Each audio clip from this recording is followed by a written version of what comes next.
Je dirai gloire à l'agneau. Je veux te célébrer ce matin parce que Seigneur, tu mérites la gloire. Tu t'es sacrifié pour nous. Celui qui n'était pas aimable, toi tu l'as aimé. Celui qui n'était pas pardonnable, toi tu as pardonné. Moi qui étais assassin, Seigneur, tu as pardonné. Et tu es parti à la croix de Golgotha pour moi. Seigneur, je reconnais ta grandeur. Je reconnais que c'est toi qui l'as fait, Seigneur Jésus.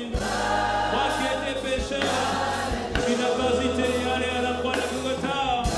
Et alors, Seigneur, tu t'es sacrifié pour moi, je dirai, gloire à l'agneau de Dieu, à l'agneau de Dieu. Je dirai gloire à l'agneau de Dieu. Je dirai gloire à l'agneau. Je dirai holy is the Lamb, holy is the Lamb, holy, holy is the Lamb, holy is the Lamb, holy is the Lamb. Ça veut dire, sors l'agneau de Dieu. Et l'agneau, cela veut dire ça. Et l'agneau, sacrifié pour moi, sacrifié pour moi, sacrifié pour moi. Sors l'agneau de Dieu. Et l'agneau de Dieu. Tu as dit à Moïse, prends un anneau sans tache. Immole-le, c'est-à-dire sacrifie-le. Et prends le sang, le mets sur les portes. Ce sera un signe. Et lorsque la mort viendra, l'ange de la mort passera par-dessus. Car il est puissant, le sang de l'agneau. Son sang est puissant. Il parle plus que celui d'Abel. Celui d'Abel criait vengeance. Mais celui de Jésus crie miséricorde, faveur et grâce sur la vie. Alors je reconnais que le sang est puissant. C'est pourquoi je dirai puissance à l'agneau de Dieu. À l'agneau. Je dirai puissance à l'agneau. Je ne suis pas démuni parce que le sang parle pour moi, le sang parle pour toi, le sang parle pour nous. Je dirai puissance à l'agneau de Dieu, à l'agneau de Dieu. Je dirai puissance, Seigneur, à l'agneau. Je dirai puissance, Seigneur Jésus, à l'agneau de Dieu. Disons son puissance,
Seigneur, à l'agneau de Dieu. Et il déclare dans la parole qu'il est l'alpha et l'oméga, qu'il est l'alpha et l'oméga, qu'il est l'alpha et l'oméga, qu'il est l'alpha. Disons, tu es alpha, hey, oméga, à jamais, tu es, car il demeure fidèle, éternel, car saint.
Exalte la sainteté de Dieu. Exalte la sainteté de Dieu ce matin. Saint Papa, ça veut dire que personne n'est comme toi. Personne n'est égal. Tu es mis à part. Quand les anges scrutent ce que toi tu as fait, laissez ton trône de gloire pour revêtir notre humanité. Pour nous qui ne te connaissions pas, pour nous qui étions éloignés de toi, Quand les anges voient ça, disent tu es 3 fois saint. Il n'y a personne comme toi. Personne n'est égal. Lorsque les anges scrutent et voient que tu as aimé, Seigneur, des assassins, des pécheurs, des masturbateurs, des fornicateurs, des menteurs, toi tu nous as aimés. Et tu as fait de nous, Seigneur Père, une nation de rois et de sacrificateurs. Tu as fait de nous une nation sainte. Tu as fait de nous, Seigneur, des personnes qui peuvent aller dans ta présence sans aucun sentiment de péché, sans aucun sentiment de culpabilité, sans aucun sentiment d'infériorité. Quand les anges voient cela, ils disent non, tu es 3 fois saint. Personne n'est égal. Tu es mis à part. Et quand je scrute ma vie, je vois ce que tu as fait, comment tu as transformé, comment tu as changé. Je dis, tu es 3 fois saint, tu es mis à part, personne n'est égal.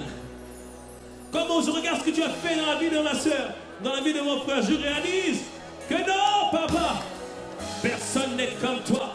Tu es 3 fois saint, personne n'est égal, personne ne t'arrive à la cheville, personne ne peut rivaliser avec toi. Personne ne peut, Seigneur Père, se mesurer à toi. Personne n'est comparable à toi. Personne n'est comparable à toi. Tu es plus grand qu'un trésor. Tu es mon trésor. Tu es notre trésor. Tu es notre richesse. Tu es notre héritage. Tu es notre abondance. Tu es notre paix. Tu es notre joie. Tu es notre soutien. Tu es notre force. Tu es notre capacité. Notre poursuite. Notre objectif. Personne ne t'égale. Car tu es 3 fois saint. Tu es mis à part. Excuse-moi. Excuse-moi. Excuse-moi, je ne peux pas me taire parce que je reconnais que lui seul est 3 fois saint, lui seul est mis à part. Personne n'est égal, personne ne t'arrive à la cheville, personne ne peut te rivaliser. Toi seul es saint et toi seul mérite que nous puissions te rendre l'honneur, la gloire, la puissance, les acclamations, les cris de joie et tout le monde des valeurs. Toi seul le mérite, toi seul le mérite, toi seul le mérite, toi seul en mérite. Oh, assurément tu le fais, oh, assurément tu l'accomplis. Merci Seigneur pour l'honneur que tu nous fais de ta présence. Oh, à toi la gloire, à toi la louange. Acclamons encore notre Seigneur. Acclamons-le. Acclame-le à la hauteur de ce qu'il est pour toi. Acclame-le à la hauteur de ce qu'il a fait dans ta vie. Car lui seul est saint. Lui seul est 3 fois saint. Il est le seul, l'unique, notre Dieu, notre Père. Merci Jésus. Inspire les paroles de bouche et inspire les sentiments de nos cœurs. Au nom de Jésus. Alléluia. Dis avec moi, gloire à Dieu. Amen. Regarde ton voisin, dis-lui, Dieu est l'alpha de ta vie. Il est aussi l'oméga. Il n'a pas encore terminé. Oh, dis-lui, je te vois aller encore plus haut. Je te vois aller encore plus haut. Je te vois aller encore plus haut.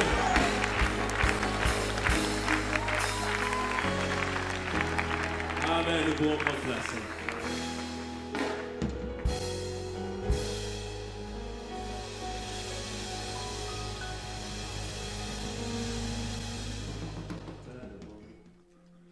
Seigneur, nous te bénissons encore pour tout ce que tu fais et tout ce que tu nous conduis à faire, Seigneur, pendant ce temps. Seigneur, merci encore pour ta grâce, Seigneur. Merci encore pour ta bonté, Seigneur. Merci, tu vas conduire ce moment et tu vas le faire pour ta seule gloire, Seigneur Père. Seigneur, nous voulons vraiment que tu puisses nous donner une parole, Seigneur, qui va nous transformer, nous changer. Nous ne voulons pas juste être excités, mais nous voulons véritablement un changement, une transformation, Seigneur Père, au milieu de nous. Dis avec moi, tu es là, tu es là. Tu es là, au milieu de nous. Dis-lui, nous t'adorons. Nous t'adorons. Oui, tu es là. Tu es là, au milieu de nous.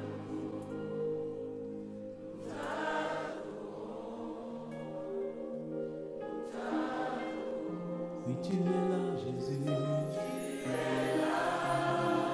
Agissant dans nos vies. Oh, nous t'adorons, Jésus. Nous t'adorons, Jésus. Dis-moi un beau amen. Amen. Il est là. Ah oui, il est là. Il agit parmi nous. Amen. Il est là, il agit parmi nous.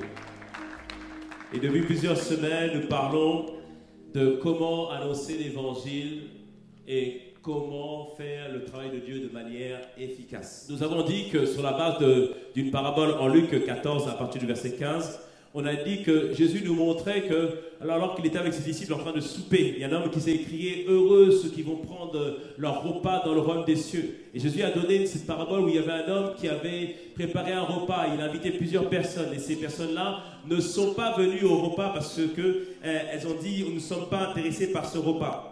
Et le maître, lorsqu'il a vu cela, il a dit à son serviteur, va partout, va promptement, va vers les estropiés, va vers les boiteux, va vers les aveugles, va vers les pauvres.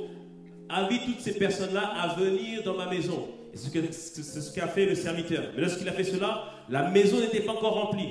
Le maître a dit, va encore, partout, va contraindre toutes ces personnes-là à venir dans ma maison.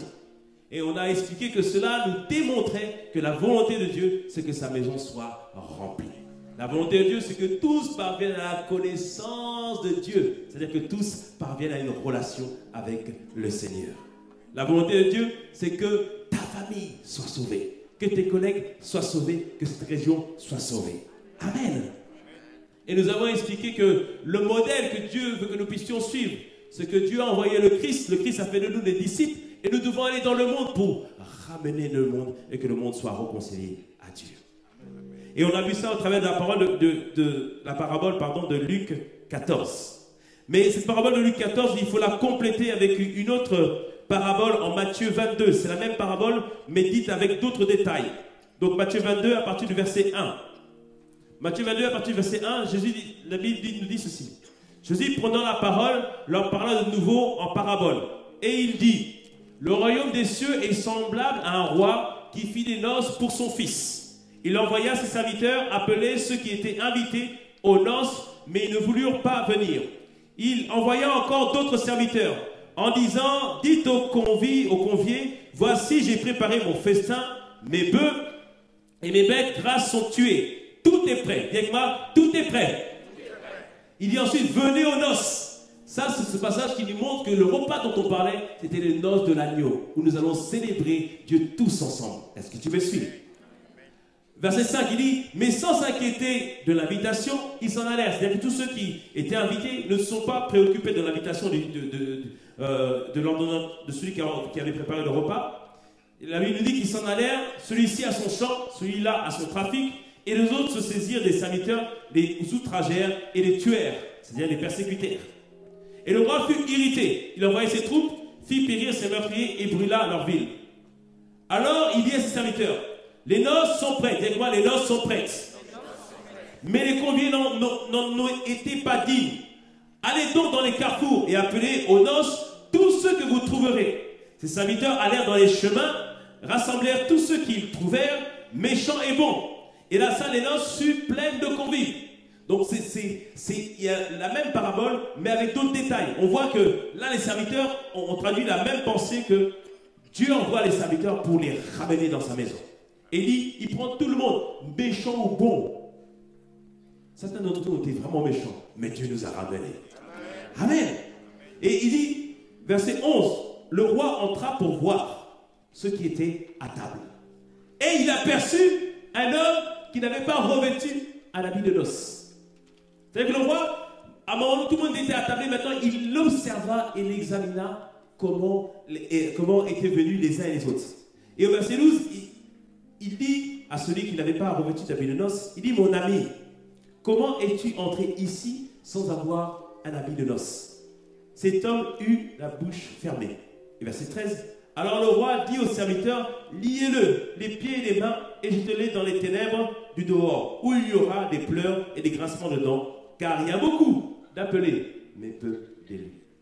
Il y a beaucoup d'appelés, mais peu d'élus. Au travers de cette parabole, on voit que le désir du maître est toujours de ramener les gens dans sa maison. C'est son désir. Mais, ce qu'on doit comprendre, c'est bien que le maître invite tout le monde, méchant et bon.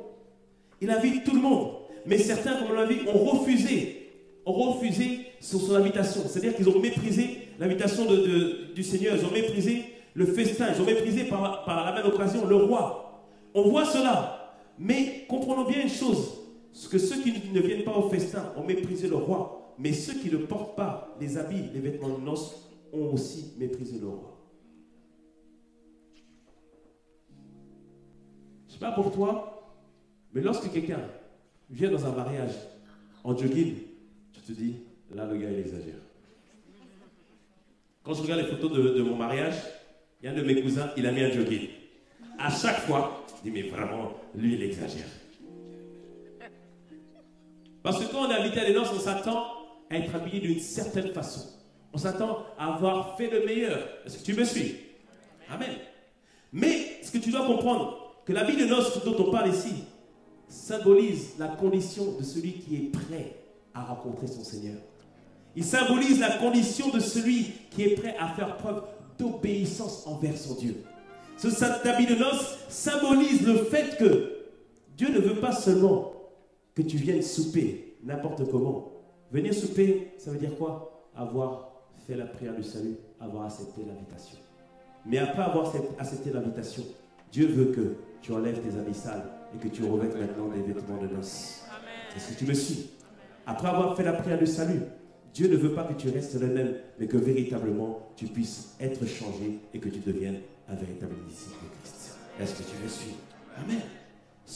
En fait, cette parabole, c'est une interpellation à ce que nous puissions marcher dans une vie qui est transformée. Cette parabole, c'est une invitation à ne plus se contenter de faire partie de la foule. La foule, c'est les gens qui viennent seulement le dimanche, mais que tu deviennes véritablement un disciple de Christ au quotidien. Est-ce que tu me suis? Parce que Jésus, beaucoup de foules le suivaient. La parabole qu'on a lue en Luc 14, lorsqu'il a expliqué la parabole Luc 14, la parabole où le maître invite. La suite de la parabole au verset 25 de Luc 14, la Bible nous dit que de grandes foules suivaient Jésus. Partout où il allait, des grandes foules le suivaient. Et Jésus regarda ces grandes foules. Et lorsque il se retourna, la Bible nous dit au verset 26, il dit, si quelqu'un vient à moi, et s'il ne hait pas son père, sa mère, sa femme, ses enfants, ses frères, et ses sœurs, et même sa propre vie, alors il ne peut être mon disciple. Jésus ne te disait pas d'avoir de la haine envers ta famille. Il ne te disait pas ça. Il dit que celui qui doit me suivre, il doit faire en sorte que je suis le premier dans son cœur. Est-ce que tu me suis? Je suis le premier dans son cœur. Il dit même sa propre vie. C'est-à-dire que ma vie ne m'appartient plus, elle appartient à Jésus. Amen. Il dit verset 27, et quiconque ne porte sa croix et ne me suit pas ne peut être mon disciple. Il disait celui qui doit marcher avec Jésus doit apprendre à le suivre. Et tu dois comprendre une chose, c'est que il dit ici, il y avait des grandes foules qui suivaient Jésus. Mais les foules ne sont pas intéressées par le fait de plaire à Dieu. Mais ce qui les intéresse, c'est ce que Jésus peut leur apporter. Pourquoi les foules suivaient Jésus? Parce que Jésus leur faisait du bien. Quand tu avais faim, Jésus faisait la multiplication de pain, tu pouvais manger. Lorsque tu as besoin de guérison, Jésus était capable de guérir. Les gens suivaient Jésus parce que Jésus opérait des miracles. C'est pour ça que la foule le suivait. Certains écoutaient Jésus parce que Jésus parlait bien. Il parlait avec autorité. En plus, les principes qu'il disait, c'était bien. Jésus, c'était la personne qui ne condamnait personne. Donc, il pouvait te réconforter, t'encourager. Il enseignait de bons principes de vie pertinents. Et les personnes qui peuvent venir à l'église, observer les principes de Dieu et dire, voir que les principes de Dieu sont pertinents. Dire, c'est vrai que ce qu'on dit à l'église, c'est pas mal. Ça me fait du bien. Mais après avoir écouté, est-ce que la foule obéissait à Jésus? Pas forcément. Il nous dit en Luc 6, verset 46, « Pourquoi m'appelez-vous Seigneur, Seigneur, mais ne vous ne faites pas ce que je dis ?»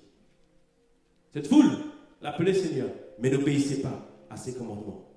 Et la particularité de la foule, c'est qu'ils voulaient avoir, posséder des choses de la part de Jésus. Avoir un bon mariage, avoir une bonne prospérité. Mais tu dois comprendre que avant d'avoir, il faut faire. Et avant de faire, il faut être. Avant de voir, d'avoir, il faut faire. Et avant de faire, il faut être. Mais il faut être quoi? Un disciple. La Bible nous dit, Matthieu 6, 33, cherchez premièrement le royaume et la justice de Dieu, et toutes ces choses vous seront données par-dessus tout. Il nous dit, tu veux un bon mariage? Tu veux une vie excellente? Oui. Cherche d'abord le royaume de Dieu et sa justice. Cherche d'abord à plaire à Dieu. Cherche d'abord à avancer avec le Seigneur. Cherche d'abord à être un véritable disciple de Dieu. Est-ce que je parle à quelqu'un qui veut vraiment être un disciple? Nous tous, on veut que Dieu se manifeste tous les jours dans notre vie, n'est-ce pas? En Matthieu 28, verset 19, Dieu nous donne la clé pour qu'il soit toujours avec nous. On l'a dit, c'est le commandement qu'il nous a donné, Matthieu 28, verset 19. Il dit, allez, faites de toutes les nations des disciples, les baptisant au nom du Père, du Fils et du Saint-Esprit, et enseignez-leur à observer tout ce que je vous prescris. Et voici, je suis avec vous tous les jours, jusqu'à la fin du monde. Il te dit, pour que je sois avec toi, pour que tu aies ma présence, fais mon œuvre. Va faire de tous les peuples, les disciples. Va enseigner les principes de Dieu. Fais mon œuvre. Et pour faire son œuvre, deviens un véritable disciple de Christ. C'est pour ça que la semaine dernière, je t'ai dit, et c'est le titre du message aujourd'hui, pour changer le monde, Dieu n'a pas besoin de croyants, mais pour changer le monde, Dieu a besoin des disciples. Pour changer le monde, Dieu a besoin de disciples et non de croyants. Est-ce que tu me suis? Quelqu'un me dit, mais pasteur, je ne comprends pas bien. Croyant disciple, croyant disciple. Comprends une chose. Croire en Jésus ne transforme pas une personne.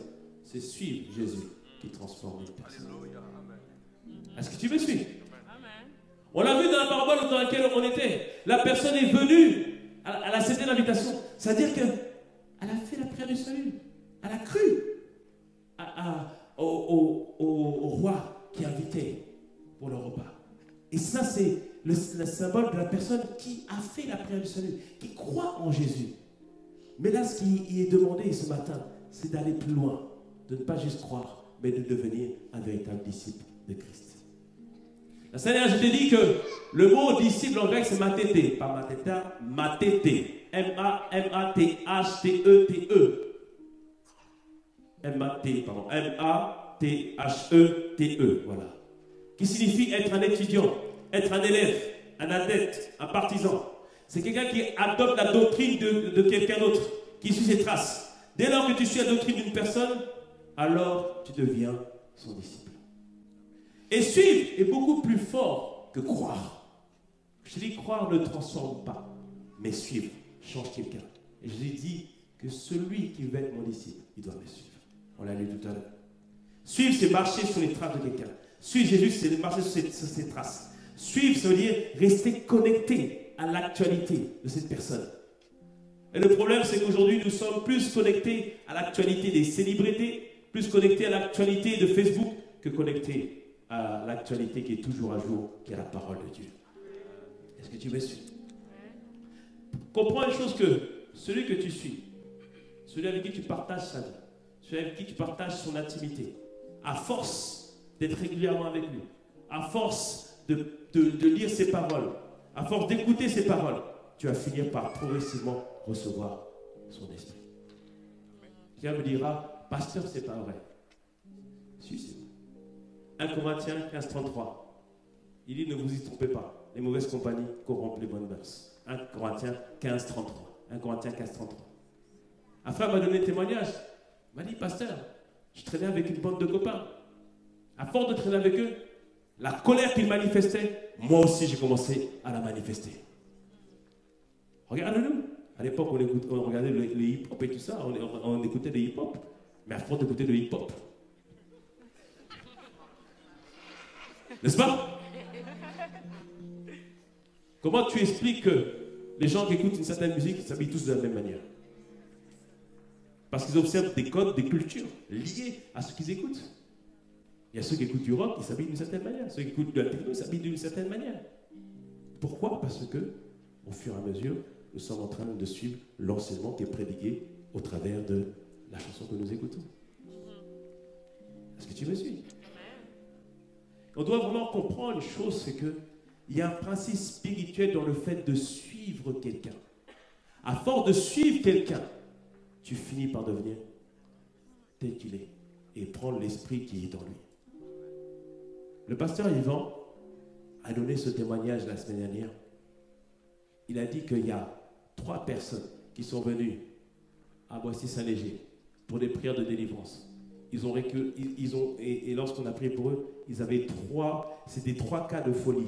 Et ils ont récolté comment c'est cette folie, cet esprit de folie, en regardant sur Internet une personne qui critiquait à longueur de journée les pasteurs. Ils ont regardé ces vidéos encore et encore et encore et encore. Et l'esprit de folie qui était sur la personne est venu maintenant sur eux. Ah oui, c'est spirituel. C'est spirituel. Comprenez bien une chose, c'est que croire est une chose, suivre en est une autre. On peut croire en Jésus, mais suivre quelqu'un d'autre. On peut dire, je crois en Jésus, mais lorsque tu regardes ce type de vidéo critiquée en longueur de journée, est-ce que tu as vu Jésus critiquer en longueur de journée? Non. Jésus enseignait en longueur de journée. Lorsque tu regardes ce type de vidéo, l'esprit de critique peut venir sur toi. Que ce ne soit pas ton cas dans le nom puissant de Jésus. Est-ce que tu me suis? Quelqu'un me dira, la semaine dernière, quelqu'un m'a posé la question. Il dit, pasteur, je ne suis pas d'accord avec ce que tu as dit. Il dit, on peut lire aussi certains livres, notamment de développement personnel, parce que moi, j'avais des problèmes d'estime de soi, ça peut m'aider, tout ça, etc. Tous les livres de coaching qui ne sont pas basés sur la parole de Dieu, ils t'incitent tous à prendre confiance en toi-même. C'est-à-dire que I am the boss. C'est-à-dire que ça te pousse parfois même à une sorte d'orgueil. Amen.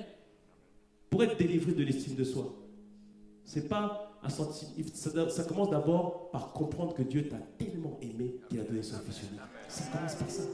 Est-ce que tu me suis? Ça commence par une révélation de qui est Dieu.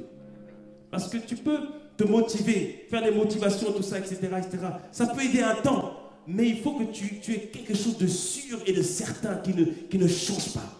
Et Dieu est le seul qui ne change pas. Amen. Et Dieu a déclaré, j'étais tant aimé qu'il a donné son Fils unique. Prends juste, tu n'as pas besoin de 36 000 livres, juste ce verset-là. Tu prends juste le mot tant. Rien que ça. Dieu m'a tant aimé. Tu t'arrêtes juste sur ça. Tu médites juste sur ça. Mais à la fin de la journée, je peux te dire que tu vas t'aimer. Amen. Amen. Amen.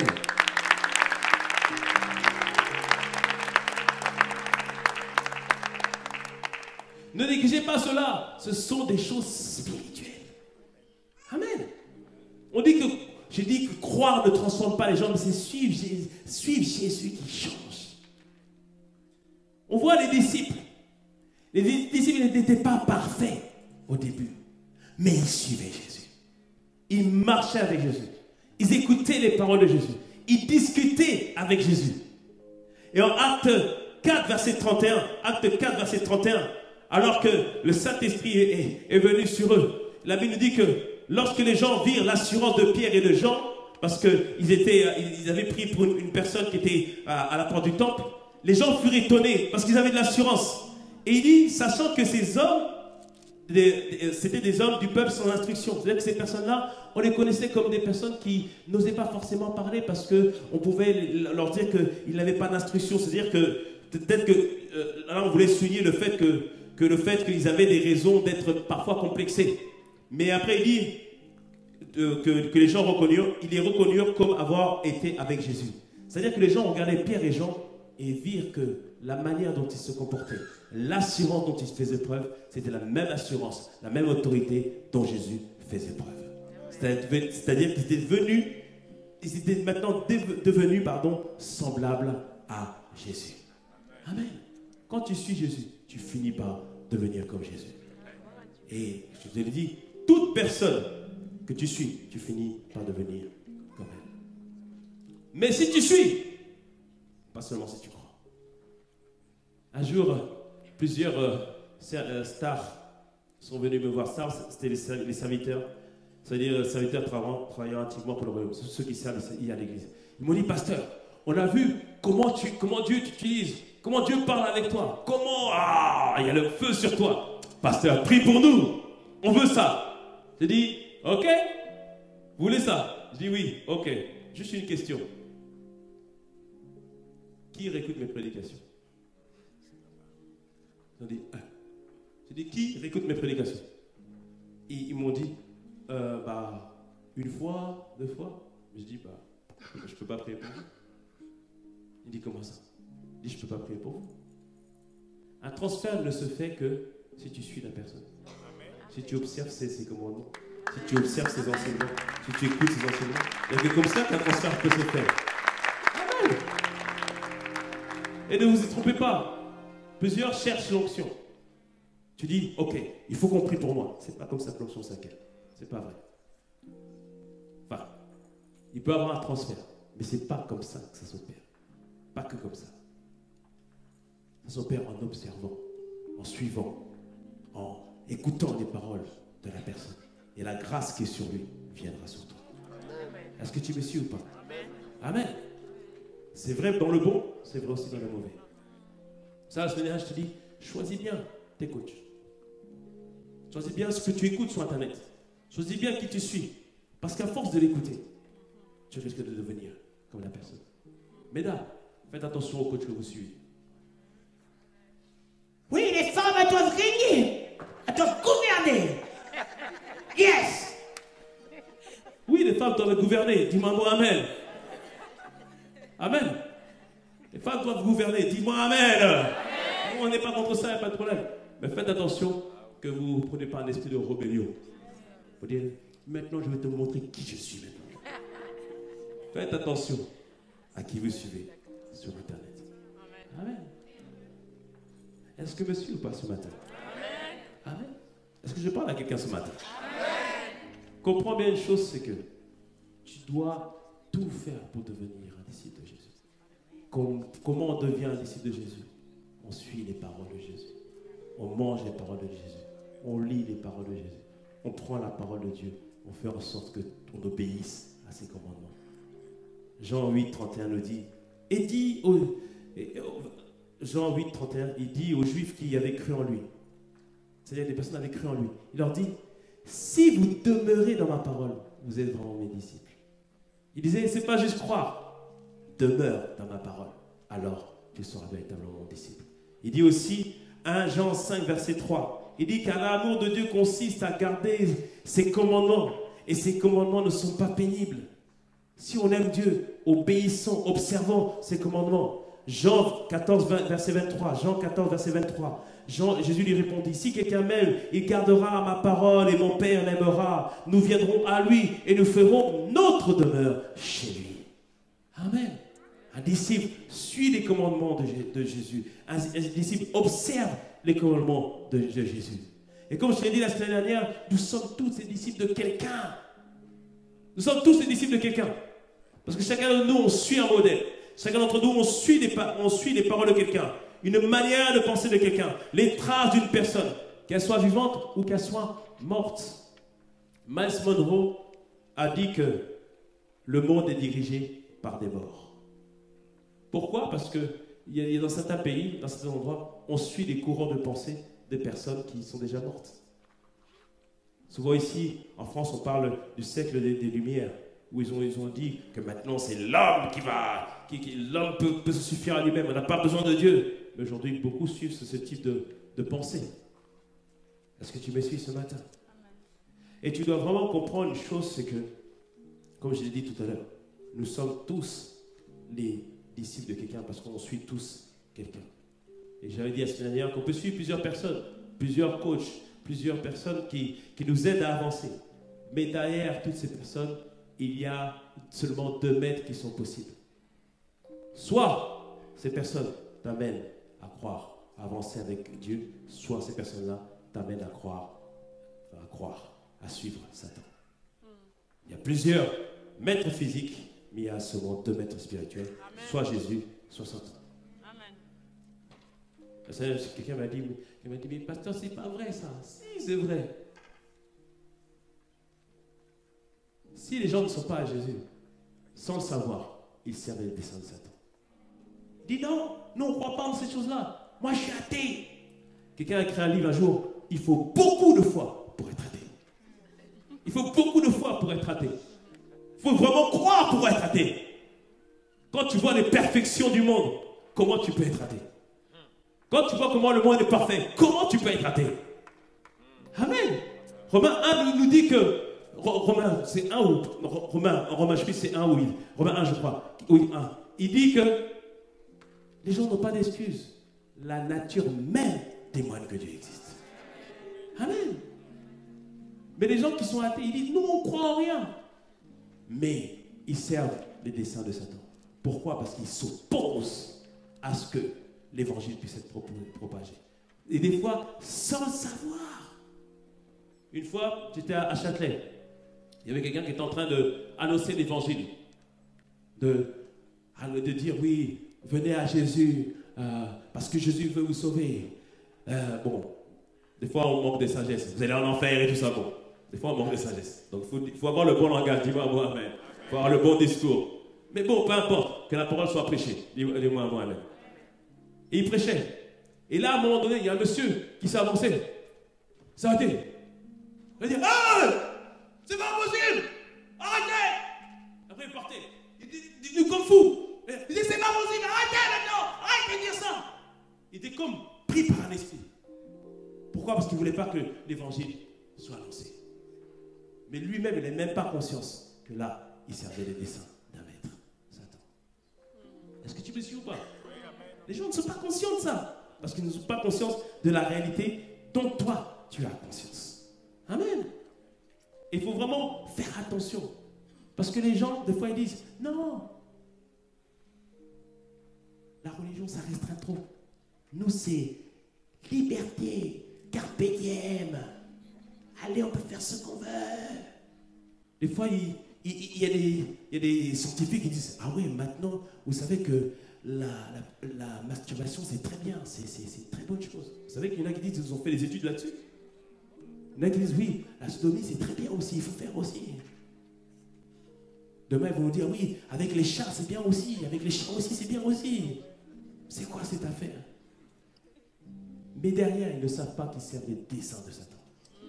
Est-ce que tu me suis ou pas? Amen. Amen.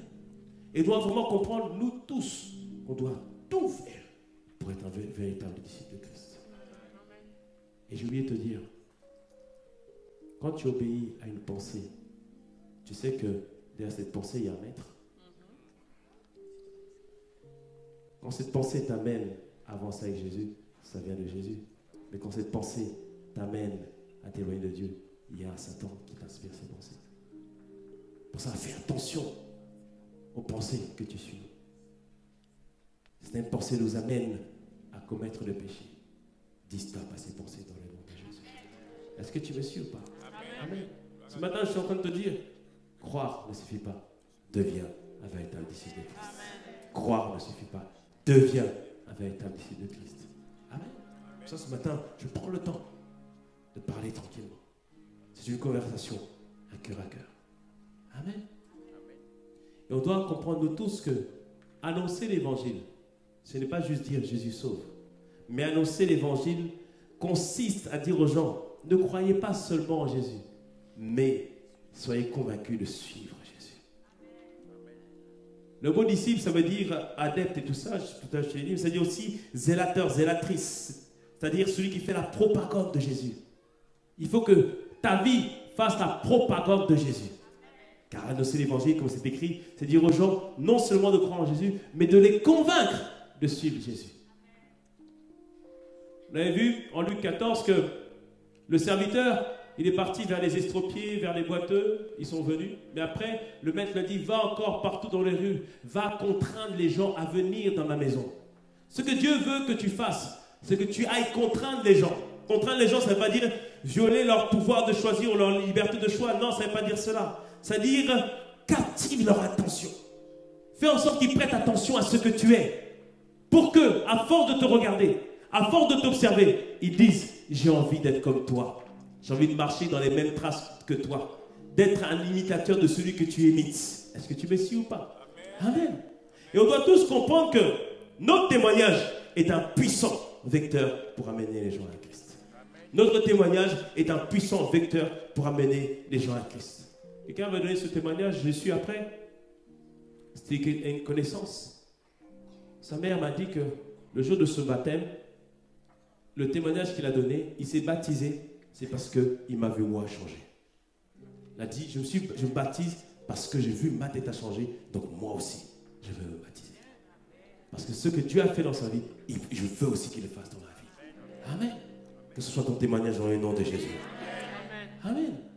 Il faut vraiment comprendre que notre manière de marcher avec Jésus doit convaincre les gens afin qu'ils désirent le ressembler. Dans le monde, tout le monde se rend le mal pour le mal. On t'insulte, alors là, tu vas voir de qui je suis. On te dit des choses, attends, tu vas voir de quel bois je me chauffe, comme on dit.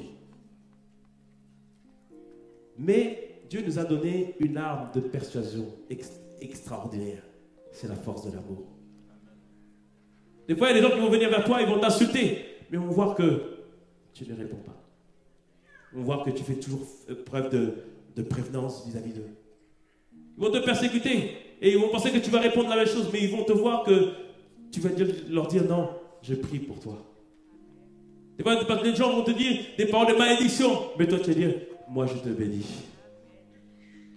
Et la Bible nous dit que quand on fait cela, Proverbe 25, verset 21, 22, Proverbe 25, 21, 22, nous dit que si ton ennemi a faim, donne-lui du pain à manger. S'il a soif, donne-lui de l'eau à boire. Car ce sont des charbons ardents que tu amasses sur sa tête. Et l'Éternel te récompensera. Ce verset nous dit quoi? Lorsque ton ennemi te fait du mal, fais-lui du bien. Lorsqu'on parle mal de toi, parle du bien. Lorsqu'on te maudit, bénis. C'est des charbons ardents sur la tête de quelqu'un. Ça veut dire quoi? Quand la personne va te voir réagir, il dit, mais il y a un problème là.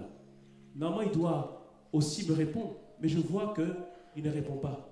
Et là, au bout d'un moment, attends, je n'arrête pas de l'insulter. Il va dire, mais là, ce que je fais, c'est pas bien.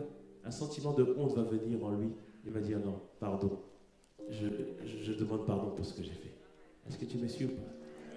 Quand il y a des disputes, ne cherche pas à disputer encore plus. Des fois, reste calme. Et tu vas voir que la dispute va s'arrêter tout de suite. Amen. Ce verset dit que, car ce sont des charbons ardents que tu amasses sur sa tête.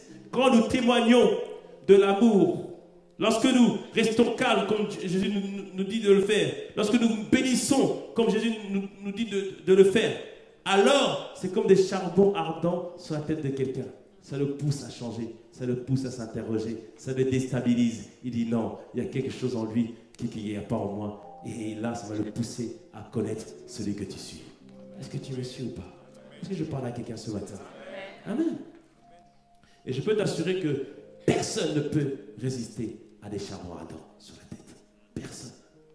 Dieu nous a donné une arme puissante, l'amour de Dieu. Et l'amour de Dieu consiste à obéir à ses commandements. Quand les gens vont te voir, tu es toujours heureux, toujours joyeux. Alors qu'on vient de te licencier.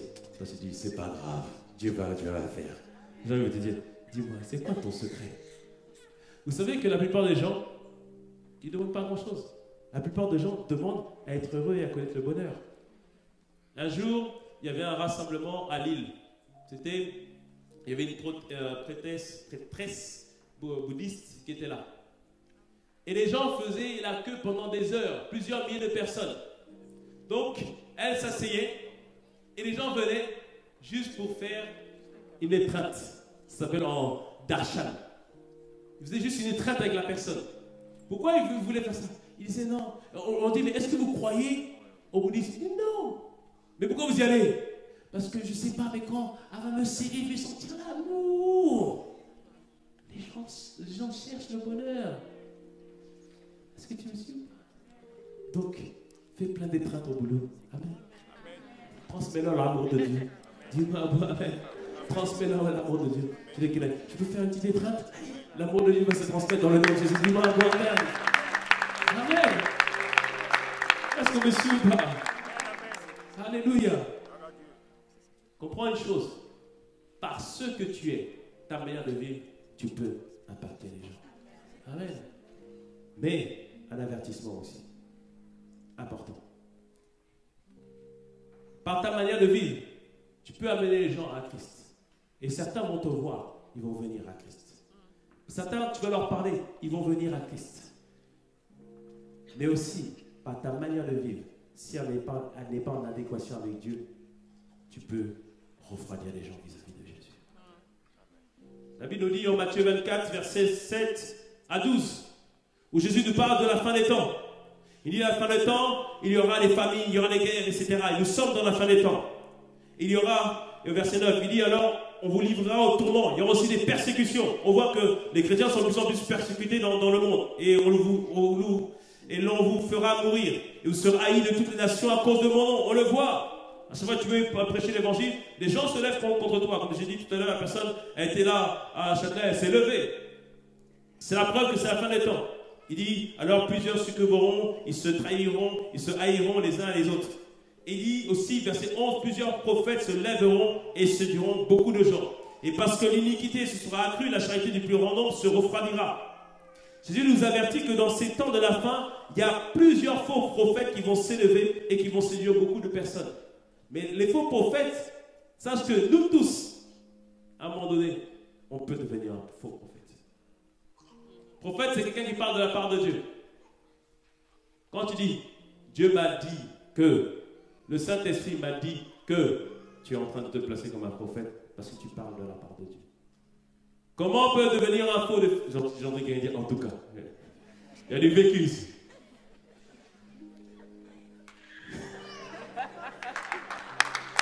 Alléluia.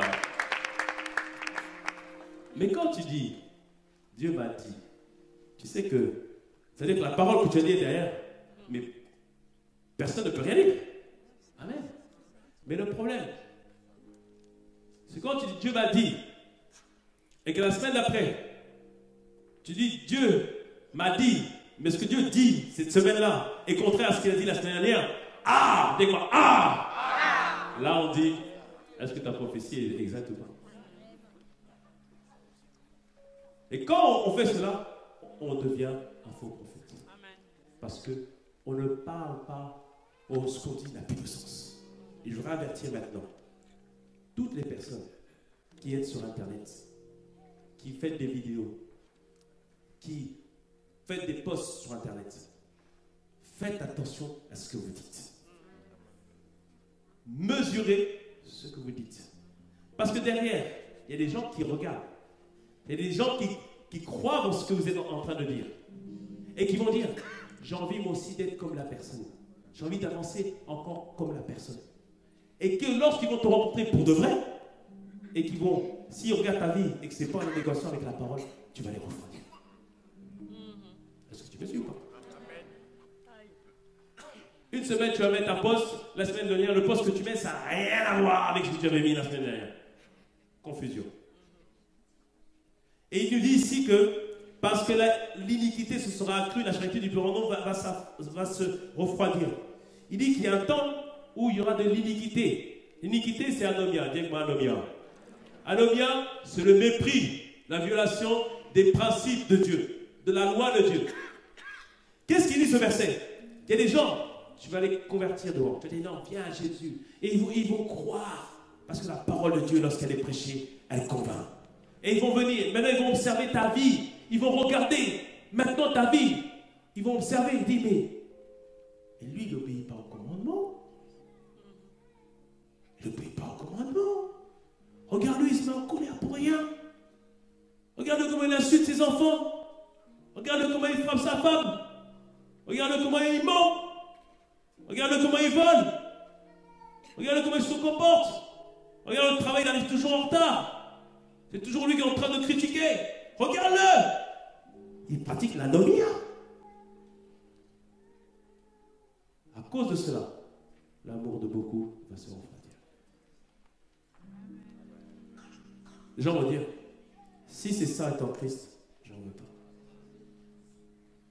Et l'amour qu'on parle ici, c'est la charité. C'est l'amour de Dieu qu'ils ont reçu lorsqu'ils ont donné leur vie au Seigneur. Leur amour va se refroidir. Ils vont dire, j'en veux pas. J'en veux plus. cause de quoi? À cause du témoignage de quelqu'un qui disait croire en Jésus, mais qui n'était pas un disciple de Jésus. Et la Bible nous avertit. Luc 17, 1. Jésus dit à ses disciples, il est impossible qu'il n'arrive pas de scandale. C'est-à-dire qu'il y aura des scandales dans l'église. Je prie que tu ne sois pas celui qui cause le scandale.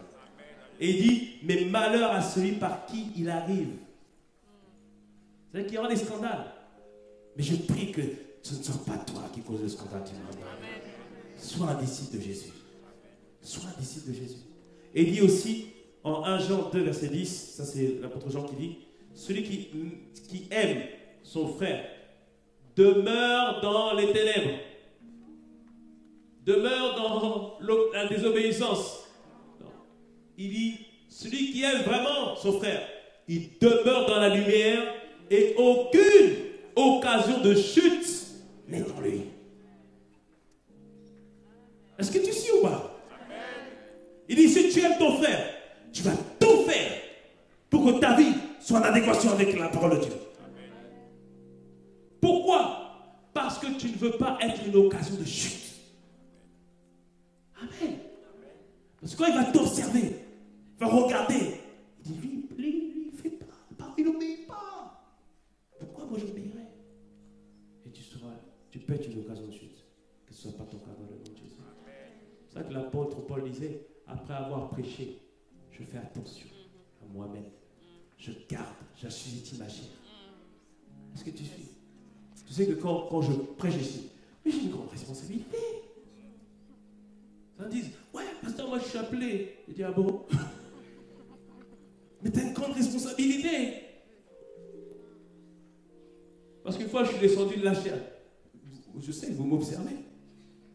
Je dis, est-ce qu'il a prêché? Est-ce que c'est en adéquation à ce qu'il fait? C'est une grande responsabilité. Mais je l'assume parce que j'ai décidé d'être un disciple de Christ.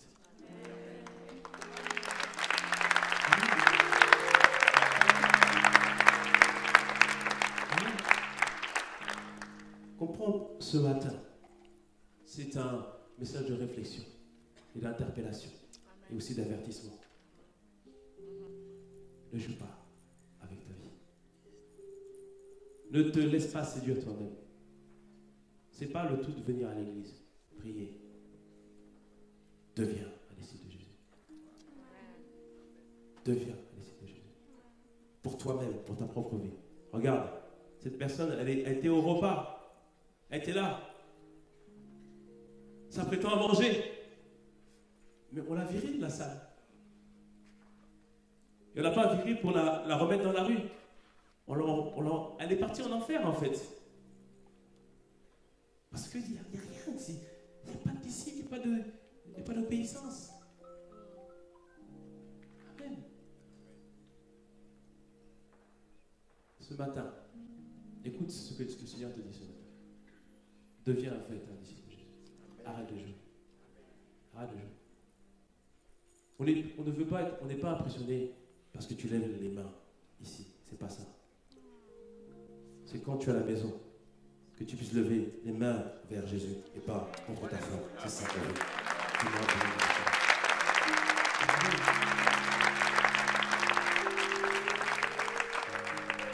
Dieu t'interpelle ce matin. Change ta vie. Plutôt, je devrais dire, changeons nos vies. Changeons nos vies. Avançons avec Dieu. Le disciple n'est pas parfait au début, mais à force d'avancer avec Jésus, à force d'avancer avec lui, il change, il se transforme.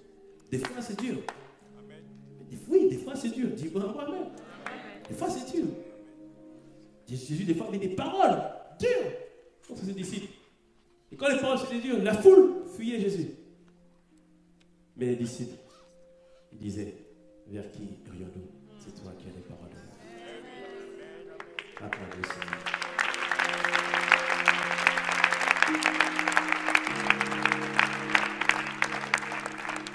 Prends le temps ce matin, juste quelques secondes, d'examiner tout simplement ta vie. De faire simplement cette connexion avec Jésus, tout simplement. Nous ne sommes là pour impressionner personne. Nous voulons simplement plaire à Jésus. Nous voulons simplement que notre vie soit un sujet d'approbation de la part du Seigneur. Alléluia, Seigneur.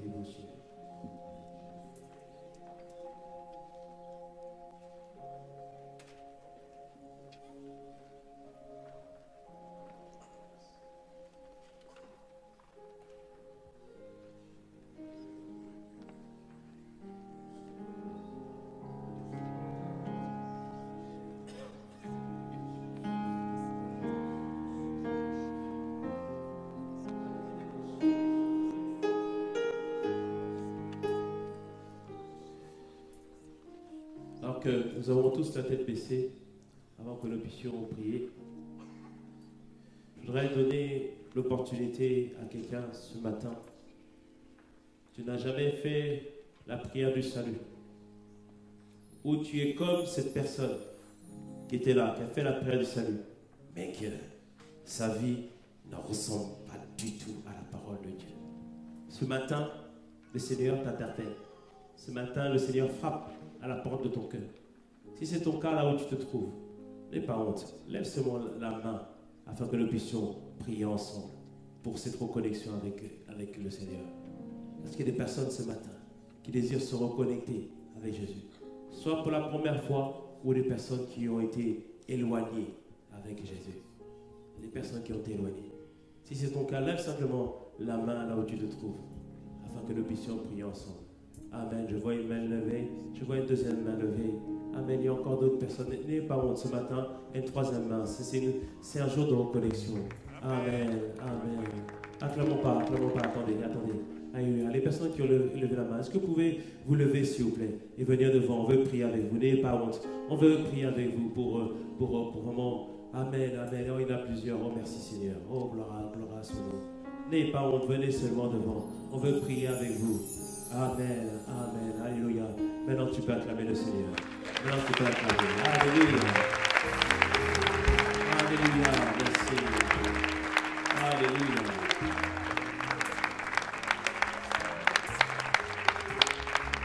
Alléluia. Amen, gloire à Dieu. Venez. Alléluia.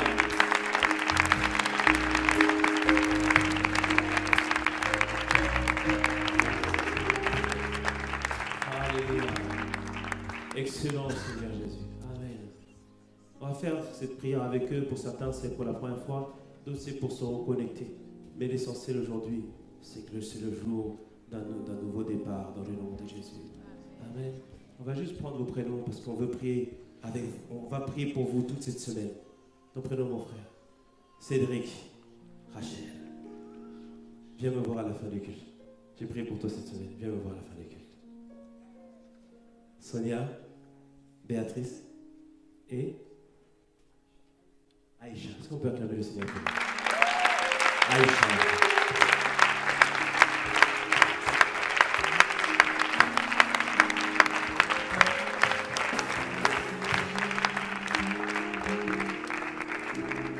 Cette semaine, chaque jour, on prie pour eux.